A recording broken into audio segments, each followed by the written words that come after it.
کیا کبھی آپ نے محسوس کیا ہے کہ کوئی طاقت آپ کو نظر آئے بغیر آپ کے دل پر حملہ کر رہی ہو؟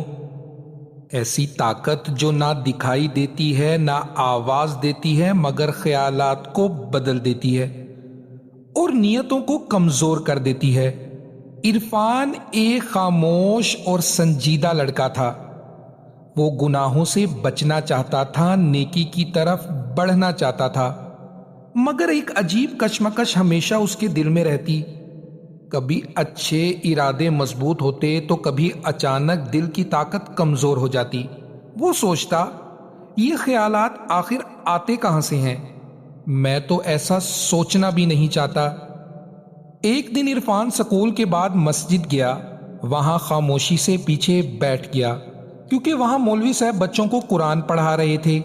مولوی صاحب کی آواز اتنی پر اثر تھی کہ ہر لفظ سیدھا دل میں اتر رہا تھا۔ پھر مولوی صاحب نے سورۃ الناس پڑھنا شروع کی اور ترجمے کے ساتھ بچوں کو سمجھانے لگے۔ بسم شروع اللہ اللہ کے نام سے الرحمن جو بڑا الرحیم۔ مہربان نہایت رحم والا ہے۔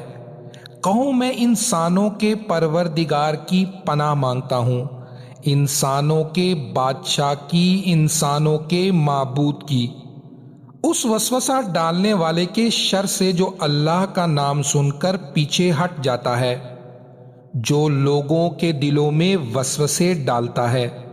یہ سنتے ہی عرفان کے دل میں روشنی پھیل گئی۔ اسے پہلی بار احساس ہوا کہ وہ دشمن جو نظر نہیں آتا وہی وسوسے ڈالنے والا ہے، اور اللہ کا نام اس کے خلاف سب سے بڑی حفاظت ہے۔ پڑھائی ختم ہونے کے بعد عرفان دل میں خوشی لیے مولوی صاحب کے پاس گیا۔ اس نے اعتماد سے کہا، مولوی صاحب، مجھے آج بالکل سمجھ آ گئی ہے کہ یہ وسوسے کیسے آتے ہیں اور اللہ کی پناہ کیوں ضروری ہے۔ میں واقعی جان گیا ہوں کہ اللہ کا ذکر ہی ہمیں بچاتا ہے۔ مولوی صاحب مسکرا کر بولے، بالکل عرفان، جب انسان اللہ کو اپنا پروردگار، بادشاہ اور معبود مان لیتا ہے تو وسوسوں کی طاقت خود بخود کم ہو جاتی ہے۔ شیطان اللہ کے ذکر سے ڈرتا ہے۔ تم نے اچھی طرح سمجھا، یہی اصل سبق ہے۔ اس دن کے بعد عرفان نے سورۃ الناس کو اپنی زندگی کا حصہ بنا لیا۔ جب بھی دل میں برا خیال آتا وہ فوراً اللہ کا نام لیتا اور یہ آیات یاد کرتا۔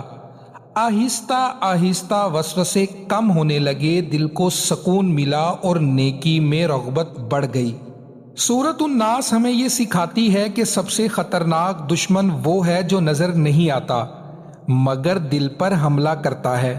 سب سے مضبوط حفاظت اللہ کی پناہ ہے۔ جو اللہ کو یاد رکھتا ہے اس کے سامنے سے شیطان پیچھے ہٹ جاتا ہے۔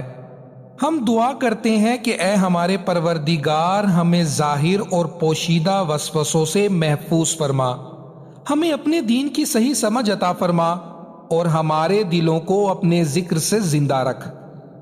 آمین یا رب العالمین۔